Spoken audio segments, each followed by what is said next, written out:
তিনিও দুনিয়া থেকে বিদায় দিলেন। আবার অর্থ দিয়ে মানসিক শক্তি প্রয়োগ করে সব সময় আর্থিক মানসিক ভাবে সব দিক থেকে রাসূলকে যিনি সাহস জুগিয়েছেন, একজন মহিলা যিনি প্রথম ইসলামের ইতিহাসে ইসলাম কবুল করেন, একজন নারী, তার নাম কি? খাদিজাতুল কুবরা, মা খাদিজা। শব্দ জানেনি, এরপরও বলতেছে, তাহলে রাখি দেই, এরপরও তো শোনার দরকার আছে না? কথাটা একই, একজন এক একবার প্রেজেন্ট করে নেই।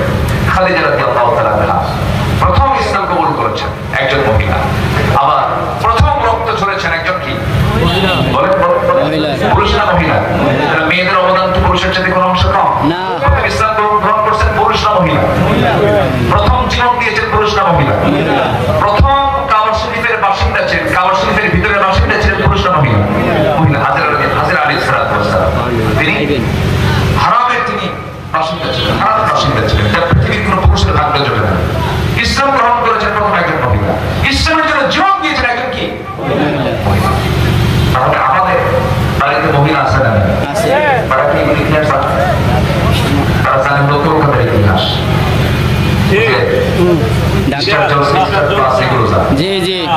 তারা জানে না যে আমাদের রক্ত দিয়া ইসলামের সূচনা হয়েছে, আমাদের ইসলাম গ্রহণের মধ্য দিয়ে ইসলামের সূচনা হয়েছে। তারা জানে না আমাদের স্যাক্রিফাইসের মধ্য দিয়ে আমাদের মধ্যে একজন নারী হাজরা আলাইহিস সালাম কাবা শরীফের মেহমান হতে পেরেছে, বাসিন্দা হতে পেরেছে। এই সমস্ত কথাগুলো মাদেরকে জানানোর দরকার আছে না? আল্লাহ তাআলা এলাকার সকল মাদেরকে, সুমাইয়া, খাদিজা, হাজরা, এই সমস্ত মাদের সঙ্গে আল্লাহ তাআলা কবুল করুন। আমিন। আল্লাহুম্মা আমিন।